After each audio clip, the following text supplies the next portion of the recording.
नमस्कार साथियों, जैसा कि देख रहे हैं कि इस वक्त मैं चंदौली जनपद मुगलसराय में हूँ।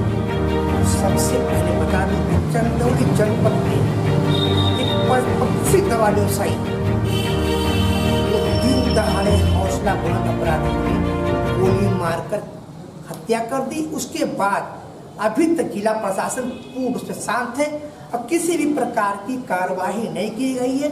अब परिवार की सुरक्षा की बात अगर की जाए तो वर्तमान में सिर्फ एक सिपाही बाहर बैठा देखा जा रहा है। इससे लगता है कि पुलिस को जरा सी इस बात को नहीं है कि परिवार की सुरक्षा के लिए दो चार एसआई भी यहाँ बैठाए गए, तत्काल सुरक्षा व्यवस्था भी दी गई। लेकिन सबसे पहले मैं यहाँ पे खड़ा हूँ, यहाँ परिजन में आपके भाई भी हैं। सबसे पहले आपके भाई से बात करते हैं और भाई से जरूर जानना चाहते हैं कि आखिर क्या हुआ था भाई के साथ। सिद्धार्थ क्या घटना हुआ था भाई के साथ, कैसे बनी, किस प्रकार की फोन आया? बस ये 2-3 सेकंड का ही काम था। ये 2-3 सेकंड का ही काम। फुटेज जो दिखाया है वो आता है आदमी जी, उनके बगल में खड़ा होकर मार के बताओ कि चला जाता है। क्या आपको लगता है कि क्या पूरा साजिश है या कि किसी बड़े आपराधिक संगठन या गैंग का इस्तेमाल है? क्या क्या लगता है?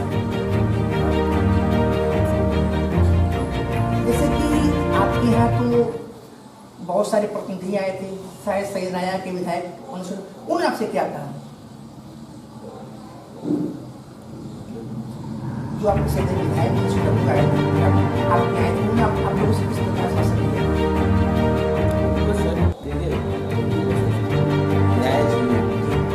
कि आपको लगता है कि इनकाउंटर ना आदमी जो कांड किया वो पकड़ा जाए, उसको मारा जाए जान से, और इसके पीछे जो है उनको मारा जाए। इनके पीछे बहुत हो सकता है पावरफुल आदमी हो, सत्ता के मामले में हो सकती है, पावरफुल आदमी हो सकता है। जैसा कि अभी आप देख रहे हैं कि मेरी बात सिद्धार्थ जी से हो रही थी। सिद्धार्थ जी ने स्पष्ट तौर से ये कहा है कि पुलिस विभाग द्वारा अगर अपराधी को पकड़ा जाता है, अगर उसमें इन्वॉल्व है अगर, तो उसका फुल इनकाउंटर होना चाहिए, ना कि फेक इनकाउंटर में हाथ गोली मारी जानी चाहिए। जो आजकल पुलिस काम करती है, पैन में गोली मार दो, फिर गिरफ्तारी दिखा दो। इनका कहना है ऐसा नहीं होना चाहिए। लेकिन इनका एक चीज़ और कहना है कि इसमें कुछ लोग पॉलिटिकल डिपार्टमेंट से हो सकते हैं, पॉलिटिकल से जुड़े हो सकते हैं। अगर कोई भी व्यक्ति इसमें शामिल हो तो उनकी गिरफ्तारी तय होनी चाहिए। क्या आप यही कहना चाह रहे हैं? तो जिस प्रकार से क्या लगता है कि वाराणसी में मेडिकल कारोबारी, सारा कारोबारी, यहाँ बात कारोबारी सुरक्षित है नहीं, कोई भी व्यक्ति सुरक्षित नहीं। देखिए सिद्धार्थ जी ने कहा कि जिस प्रकार से कल तो हमको भी खतरा हो सकता है। देखिए सिद्धार्थ जी कह रहे हैं कि इनको भी खतरा हो सकता है। इसका जिम्मेदारी कौन देगा? जिस प्रकार से पुलिस की सुरक्षा व्यवस्था है देखी जा रही है, उस सुरक्षा व्यवस्था को देखते हुए सिद्धार्थ को क्या कहना है कि हमारे ऊपर भी हमला हो सकता है, मेरा परिवार सुरक्षित नहीं है। अगर मेरा परिवार सुरक्षित नहीं है तो मैं पुलिस विभाग का भरोसा नहीं करता हूँ। इस तरीका क्या कहना चाहिए? क्या आपका एक कहना है कि परिवार की सुरक्षा व्यवस्था भी पुलिस प्रशासन को मजबूत देनी चाहिए? अभी 1 महीने 2 महीने क्या अभी कह रहे हैं जैसे कि अभी घटना घटित हुई, पुलिस विभाग एक्शन में है। इनका कहना है कि पुलिस अभी मान लीजिए कार्य करे, लेकिन फिर भी मेरी जान को खतरा है, ऐसा इनका हमारे सिद्धार्थ जी का कहना है, रोहितास पाल जी के भाई का। भाई साहब आपसे भी एक चीज़ जानना चाहता हूँ, जैसे कि किस प्रकार की घटना कैसे घटी थी, क्या कहना चाहते हैं जिला प्रशासन, पुलिस प्रशासन से और हमारे उत्तर प्रदेश के भी बहुत जैसे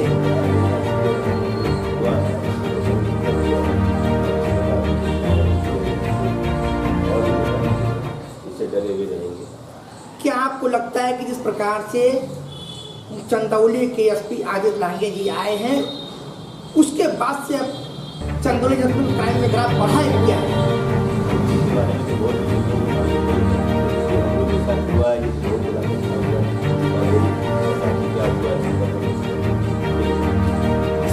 कि आपका कहना है, आपका क्या भैया? अशोक जी का कहना है कि जिस प्रकार से दवा व्यवसायी के ऊपर हमला हुई, परिवार असुरक्षित है, उससे इस बात का अंदाजा लगाया सकता है कि चंदौली पुलिस पूर्ण रूप से विफल है। ये आपसे पहले बताते हैं, आपको क्या लगता है इस प्रकार की घटना जो आपके मेडिकल शॉप को भी, उसको किस प्रकार से फीलिंग करते हैं, किस प्रकार से बताना चाहते हैं? सबसे बड़ी बात है कि उस व्यक्ति का किसी से रबजब ही नहीं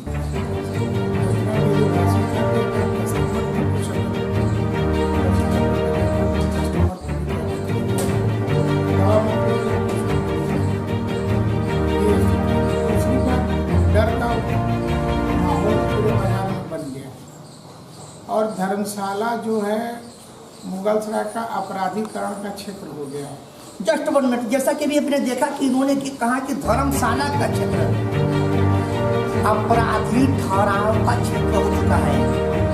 चंदौली जनपद मुगलसराय में कोई व्यक्ति सुरक्षित नहीं है, क्योंकि धर्मशाला में जितने गेस्ट हाउस और वहाँ जो लड़के थे, कल हम लोग को बता रहे थे कि 2 लड़के जो है मुंह बांध के जहाँ कांड है उसके भीतर वाली गली में खड़े थे और उस लड़के का नाम विजय है, जिसने बोला कि भैया हम लोग सोचे कि पशु शूटिंग करने वाले सब लड़के मुँह बांधते भी बोलते, इसलिए कुछ चेहरा भी नहीं। जैसा कि भाई साहब ने बोला कि जिस प्रकार से घटना को अंजाम दिया गया, जो क्षेत्र उन्होंने चुना, उस चुने हुए क्षेत्र में शुद्ध रूप से देह व्यापार धंधा होता है और उसमें आए दिन अपराधियों की आवागमन होती है और उसमें ही कुछ किन्हीं बड़ा अपराधी होगा जो गैर स्टेट से हो सकता है, गैर जनपद से हो सकता है, उसने इस घटना को अंजाम दिया है, ऐसा परिवारजनों का कहना है। लेकिन उसमें एक व्यक्ति का नाम ये था, उन्होंने बताया किस प्रकार के लोग वहाँ आते और जाते हैं। जी भाई साहब, तो अब आप हमारे मुख्यमंत्री महोदय से क्या कहना चाहते हैं? मुख्यमंत्री महोदय से चाहते हैं कि हमारा भाई, हमारा मित्र, हमारा परिवार उसको खुली न्याय और हमारे मुख्यमंत्री भी बहुत अच्छे हैं, वो न्याय के लिए ही काम तो हमारा एकदम उनसे जैसे भी मेरा निवेदन है, धन्यवाद करके प्रणाम करके विनय करके हमको उचित न्याय मिले, मेरा परिवार सुरक्षित रहे और मुगलसराय बाजार में जो व्यापारियों में डर का माहौल है वो खत्म हो। जैसा कि आपने कहा कि मुगलसराय व्यापारी में डर और दहशत का माहौल है, इसे मुख्यमंत्री महोदय स्वतः संज्ञान लेकर के उन अपराधियों को नेस्तनाबूद करने का कार्य करें जो विभिन्न बड़े बड़े अपराधों में सम्मिलित होकर के खुलेआम घूम रहे हैं। पुलिस प्रशासन अपनी आंखें मूंदी हुई है और ऐसे अपराधियों को चिन्हित कर सलाखों में भेजने का काम हमारे उत्तर प्रदेश के मुख्यमंत्री महोदय करें। अपराधियों के पीछे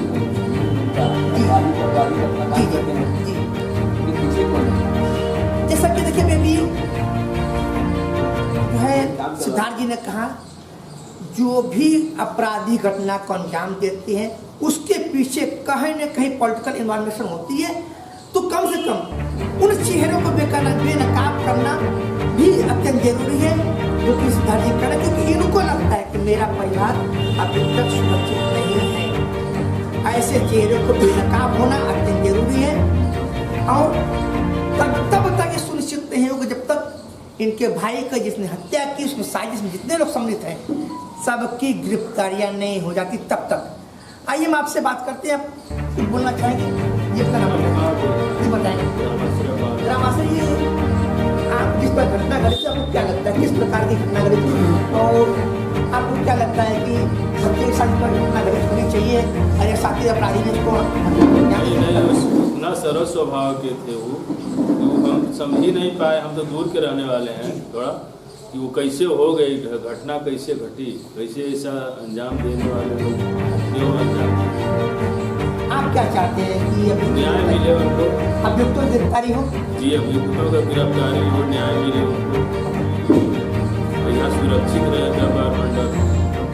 यानी कि आपका कहना है कि हाँ व्यापार जैसा कि क्या नाम बताया आपने, राम आश्रय पाल जी ने कहा कि यहाँ के व्यापार मंडल ये चाहता है कि व्यापारी भी सुरक्षित रहे, व्यापारियों को सुरक्षा व्यवस्था की सारी सुविधाएं उपलब्ध कराई जाए। अभी आप बताइए आपको क्या पड़ेगा। दिल्ली जो दिल्ली किस प्रकार घटना घटी, आपको किस प्रकार से हमारे उत्तर प्रदेश डीजीपी महोदय क्या मांग करती हैं?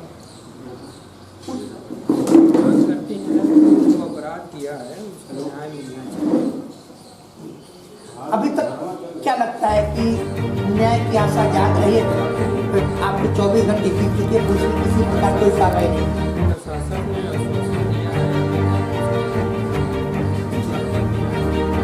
जब कि सीसी फुटेज जारी हो गया तो क्या आखिर क्यों नहीं पुलिस उसको चिन्हित कर पा रही, ऐसा क्या लगता है? पुलिस ने विचार कर रही है कि कैसे अपराधी को ढूंढा जाए, सीसी कैमरे से भी कुछ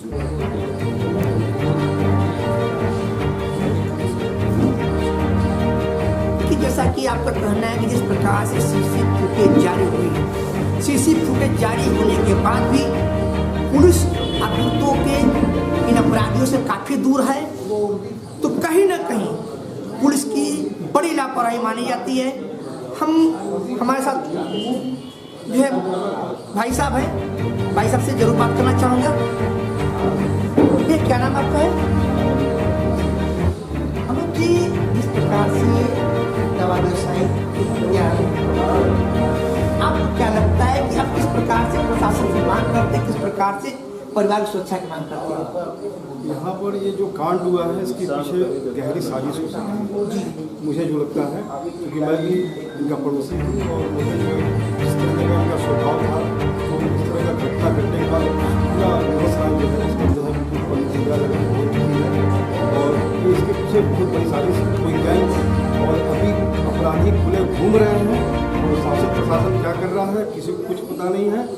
और आए पूरी दुर्व्यवस्था हमारे चंदौली जिले में, विशेष करके हमारे पंडित दीनदयाल नगर में घंटों घंटों लोग रेंगते हुए जाते हैं। अगर कोई भी दुर्घटना हो जाती है तो किसी का भी बचना मुश्किल है। मतलब सारी दुर्व्यवस्था है यहाँ पर, बहुत ज़्यादा दुखी है। जैसा कि पंडित दीनदयाल नगर की बात हो रही है, पंडित दीनदयाल नगर में अपराधियों का हौसला बुलंद है, व्यापारी सुरक्षित नहीं है और उसके बाद भी परिवार को सुरक्षा व्यवस्था नहीं दी जा रही है। और क्या कहना चाहते हैं? तो यहाँ पे प्रशासन से डिमांड है कि इसको खुश किया जाए, क्योंकि योगी जी का सरकार है, जितना लोग यहाँ पर उनसे खुश हैं और उनके विधायक खुश हैं, उनके और भाजपा के यहाँ के विभाग क्षेत्रीय लोग हैं वो बिल्कुल ही गलत तरीके से काम हो रहा है। ज़्यादा से ज़्यादा यहाँ पर बस दलाली चल रहा है और मैं बहुत कुछ बोलना नहीं चाहता। जैसे कि अभी आपने कभी भी कहा कि वर्तमान यहाँ के विधायक तो यहाँ रमेश जायसवाल, तो क्या आपको लगता है कि किसी भी प्रकार से वो परिवार की सहयोग मदद नहीं कर पा रहे, ऐसा लगता है? मदद का तो ऐसा नहीं बोला जा सकता, लेकिन जिस तरीके से हाँ बस बिल्कुल जो है, जो एक विधायक का काम होना चाहिए, आपको दुरुस्त व्यवस्था करनी चाहिए, क्योंकि यहाँ की व्यवस्था से बिल्कुल ही जो है दुर्व्यवस्था में हर तरीके से। जैसा कि आपने देखा कि आपने कहा कि मुगल सराय के विधायक रमेश जायसवाल जी परिवार वालों को लॉलीपॉप दे रहे हैं और सुरक्षा की व्यवस्था के नाम पर कोई व्यवस्थाएं नहीं है, परिवार पूर्ण रूप से सुरक्षित है। और जिस प्रकार से यहाँ पे लोगों ने हमसे बताया कि मुगल सराय, पंडित दीनदयाल नगर, क्राइम का ग्राफ पूरा बढ़ चुका है। मुख्यमंत्री महोदय इस पर तत्काल संज्ञान ले, हमारे डीजीपी महोदय संज्ञान ले। अगर आपको अपराधियों की हाफ इनकाउंटर भी अगर होता है तो यह परिवार या मुगल सराय दीनदयाल नगर इस बात को मान लेगा कि सरकार अपराधियों के साथ है। अगर फुल इनकाउंटर होता है तो यह पंडित दीनदयाल नगर के व्यापारी यह मानेंगे कि सरकार व्यापारियों के साथ है। अगर ऐसा नहीं होता है तो माननीय यहाँ के हमारे जो मुगल सराय के विधायक रमेश जायसवाल जी, जनता देख रही है, जनता सुन रही है, इसका जवाब आपको आगे भी देना होगा। ब्यूरो रिपोर्ट, डॉक्टर संजय देख रहे हैं, वीके न्यूज़ वाराणसी।